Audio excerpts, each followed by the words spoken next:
Uh, Thank you very much for this enlightening talks from each of you. I have some questions, and then we'll open it up to the audience as well. So, Secretary Roche talked about incentives and policies and all that in order to get this moving, and Johnny just said that there's no incentives in New Zealand. But what kind of policies would you see helping to get this going? Thanks, Ermias. It's a good question. It's something that we're structuring as we speak, actually. So we've got a Carbon Zero Act, which talks about we're going to reduce methane by the equivalent amount that's needed to limit warming, and net zero for the other long-lived gases. I think it's somewhere between 80 and 90% of farmers by the end of last year knew their greenhouse gas number, so they understood where they were and they were able to benchmark. One of the things I mentioned, I intended to mention, was one of those low-hanging fruit that people talk about in terms of carbon sequestration in the soil. Again, the average soil carbon of a New Zealand soil is 50% higher than the average of the world, and 2 to 3 times higher than an awful lot of the other countries that are using that as solutions, because the majority of our agricultural land is permanent pasture and has been permanent pasture for more than 100 years. But again, we are looking at how we can incorporate sequestration, whether that's silviculture, on-farm growth of trees, etc. as well. I think from our point of view, because we are an export nation, the market will actually determine what we have to do to a far greater degree than the government will. So all of the multinationals, you'll all read the same headlines as we do, promising to be 30% lower greenhouse gases by 2030, net zero by 2040. We supply the food to those multinationals, and so that Scope 2 and Scope 3 emission is being pushed back onto our farmers to be able to supply those companies. So rather than government incentives or regulations, I think this will be very heavily driven by the marketplace. Thanks, John. Hazel, just turning to you. We hear stories in Ireland that there are government officials that are thinking that maybe reducing the livestock numbers would be one way to mitigate this thing. So is that still a viable solution, or what kind of policies or incentives are in place? It's not on the table just yet. I know there is a lot of talk about it in the media, but I suppose we're hoping to drive these other measures. So some of the low-hanging fruit that we can reduce our fertilizer inputs, and that's been reduced by 30% in the last 3 years. And I suppose that's largely driven by the price of fertilizer. Reducing age at slaughter will be a huge focus, reducing enteric methane, until we can get the feed additives sorted out, first for the winter housing period and then for the grazing. But I suppose if we don't make progress in those spaces, then maybe the reduction of the national herd might come on the table again. But at the minute, it's not on the table. Yeah. Great to hear. Bruno, you've shown some of the progress they've done in Brazil. So what are the policies and incentives that help adopt those kind of technologies? Great question, Ermias. As I have mentioned before, it's been 14 years that we are conducting the sectorial plan, and it's based mainly on providing loans, rural credit for the producers, together with technical assistance.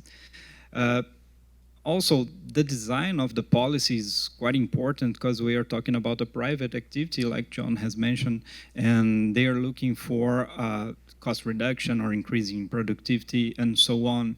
And that's how the technical assistance and all the communication, the incentives just sounds fine and sounds reliable for the producers. That's why they adopt it. And it's also a virtuous circle that you create, because first of all, the government is starting to provide loans to producers to adopt no-till systems, integrated livestock crop forest systems, and to recover degraded pastures. Since the system becomes more profitable, that producers can pay for the loans. They pay it on time, they pay it better, and by taking that data into the national financial system, you can also direct private investment to the producers that are more productive, more profitable, and that can pay for their loans. So part of the magic of this public policy is because it's not only based on public money. The public money is the seed, but then you pave the way for private investment on the part of the agricultural sector that it's more competitive and, of course, more sustainable. Great. Actually, that's a nice segue to my next question. I wanted to talk about public and private sectors and how they work together to accelerate progress in reducing methane emissions. So maybe we can start with you, John, again. What kind of interaction with the private sector has been, and sort of helping doing the public and private partnership to get to these solutions? Look, I think it's really important. Innovation will come out of the private sector. And again, like I said, I don't want to steal Wayne McNee's thunder too much by speaking too much about AgriZero, which is a public-private partnership that we have formed in New Zealand. It's a joint venture, 50% of the money coming from the government, 50% of the money coming from our major processors and banking institutions and supply companies to our farmers as well. And they have come under pressure from their farmers questioning the use of their money to do this. And at the same time, obviously, have pressure coming from the marketplace to reduce their greenhouse gas emissions. So the private sector will come under pressure, equal if not greater, certainly in our case because of our export orientation, will come under probably greater pressure than our government to deliver reductions in greenhouse gas emissions. So they're in the cauldron along with us. And like I said, I think innovation will come from the private sector, and so our ability within the public sector is to enable that through an understanding of regulations, as was discussed this morning, and acceptance that the technologies we're talking about now were not technologies we were considering when a lot of our regulations around food safety and environmental safety were being considered 10, 20, 30 years ago. And so I think that's probably the major part of the public sector, as well as the provision of funding, the private sector to bring that innovation. Thank you. So in Ireland, Hazel, you have Teagasc as the public sector, and then you've shown some work that was done through a private sector like the 300P as well. So how does it look like the partnership between Teagasc and private industry? So I suppose it's probably not as advanced as it is in New Zealand, just on what John has said. But I agree that we need these radical technological solutions, and they will come from the private sector. And I suppose I work in the public sector, and we are the ones who are mandated to reduce our emissions. The public sector often contains, I suppose, the technology we needed to test these technologies, such as green feed machines and access to subject matter experts. So I suppose it's vital that we work together.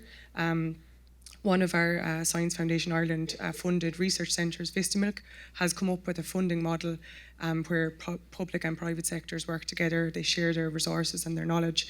And I suppose that's just started at the first thing we did was we looked at a couple of different feed additives together, and we got good results with that. So I suppose that model will become even more important going forward.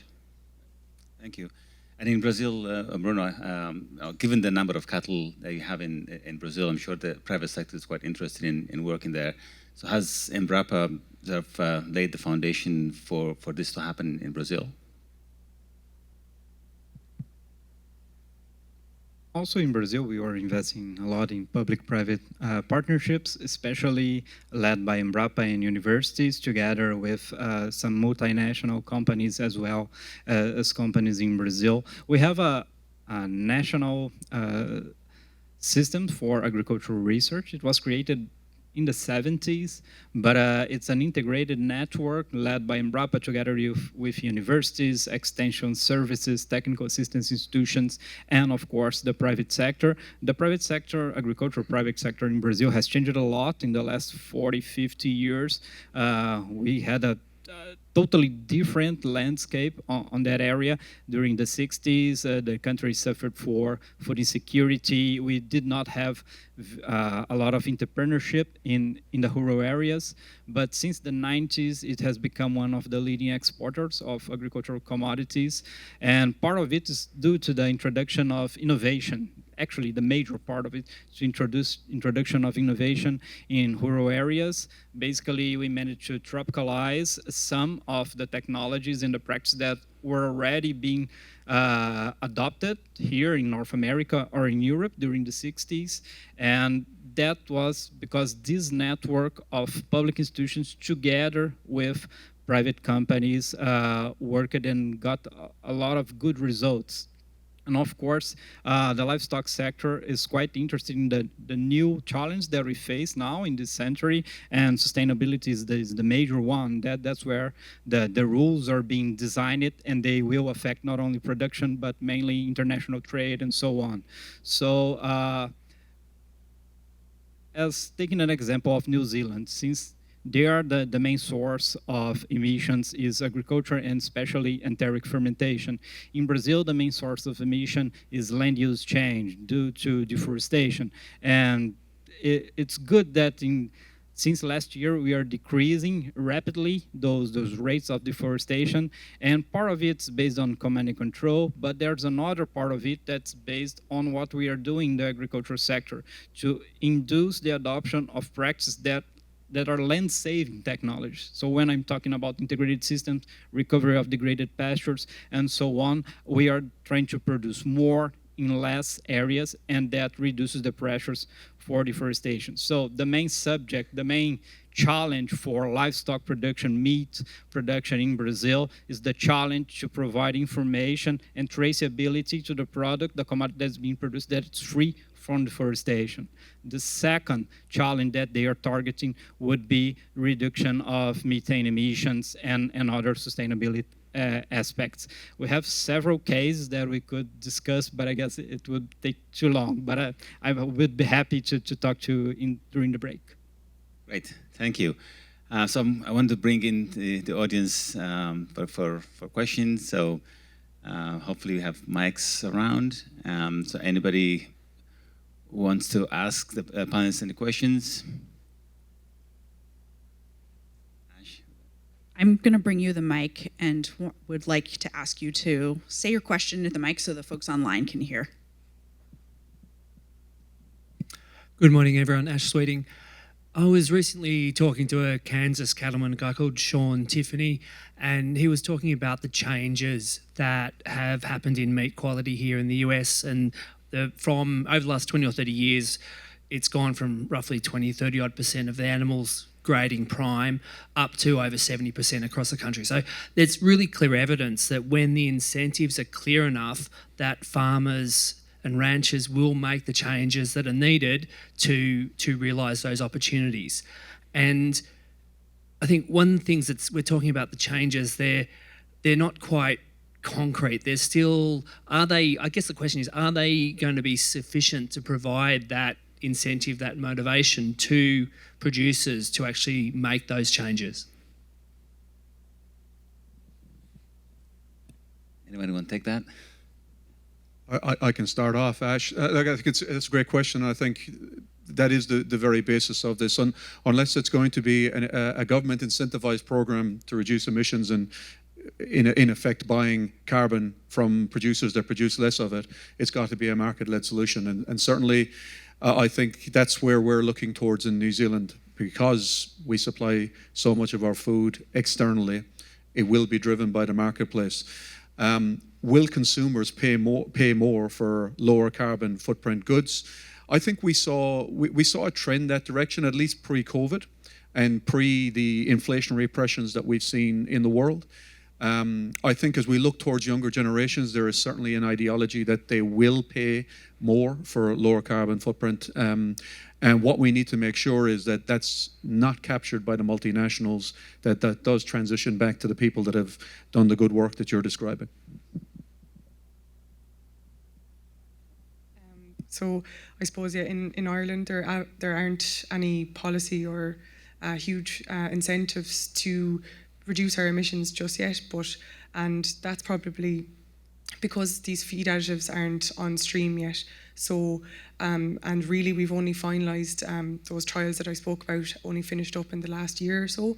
So those conversations will become even more important in the coming months and years. And there will be serious conversations had between, and they are ongoing, I believe, between the different industry stakeholders, such as the government, the likes of Teagasc and supermarkets and different things like that, to discuss, I suppose, the strategy for financing the use of these additives on farms. But as of yet, there's no conversations finalised yet. I guess I'm a little bit more skeptical about if the consumer is really willing to pay for a lower carbon footprint or more environmentally friendly. That's something that might happen in the future, but it's not happening now. And we are trying to accelerate, we are trying to transform it more rapidly, but I wouldn't really rely on that for the moment to be the major driver of it. That's why the incentives that we are providing are those that can balance profitability with environmental sustainability. I know that we have other mechanisms that has worked well in the energy and industry sector, such as cap and trade. So that's been working, that's getting some results. But when we are looking for agriculture and land use change, mainly based on incentives and paving the way, trying to really strategically design a way that it then does not trade a crisis for another. So I'm here representing Brazil, a developing country, quite representative of the global south. And we are not trying to solve the climate crisis with a social or economical crisis. That's not a trade-off for us.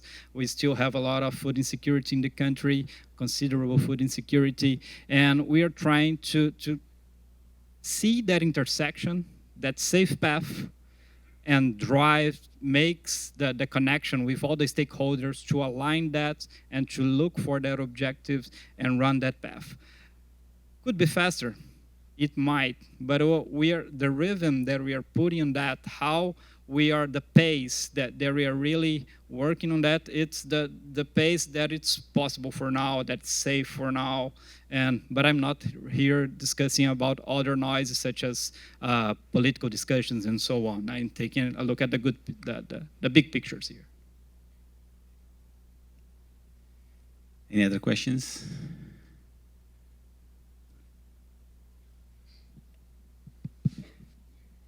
Hi everyone, Fernanda Ferreira. I have a question for you related to access to carbon markets. How do you see the government playing a role helping farmers to access carbon markets, thinking about how pulverized agriculture is in some countries, the challenge that we still have at measuring and making sure that these credits are reliable?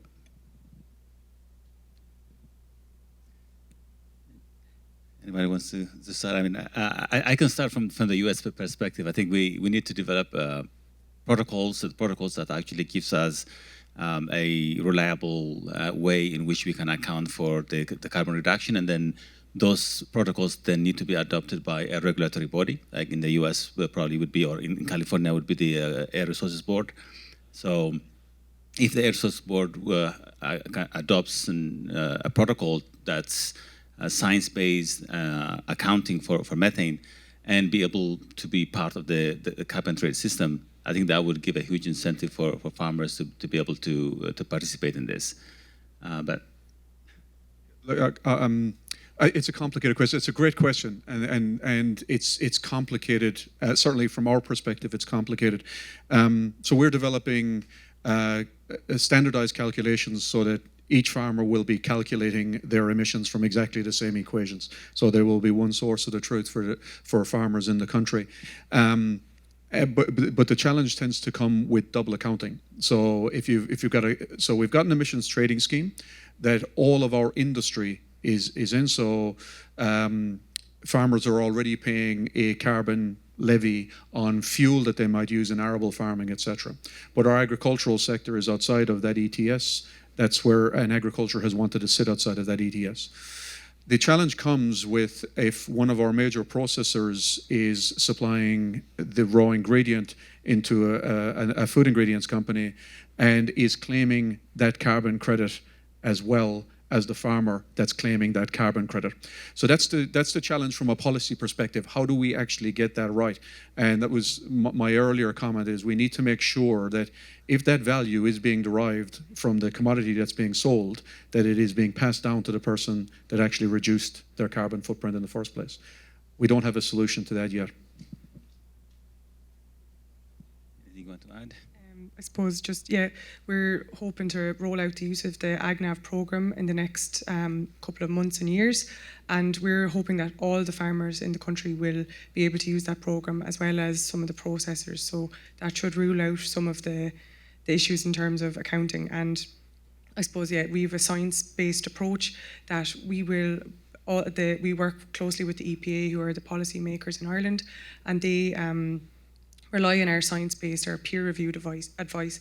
So they will include the use of feed additives in the national inventory equations and things like that going forward. So all of that will hopefully be counted using this AgNav program that we're developing. So hopefully it should rule out some of that. Right. Bruno?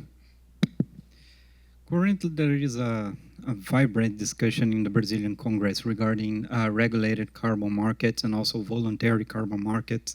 And we were discussing about the inclusion of the ag system and land use forests also in the cap and trade.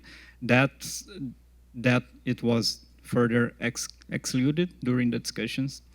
But there are several technical issues apart from the political part here. We do not have the data, the amount of data, a robust sampling, and also for several years to really measure the removal, carbon sequestration and removals in the agricultural sector, especially soil sequestration. And we also have some discussions about who would be the owner of the carbon credits, since there are some gaps in about land ownership in Brazil. So you're just multiplying a problem.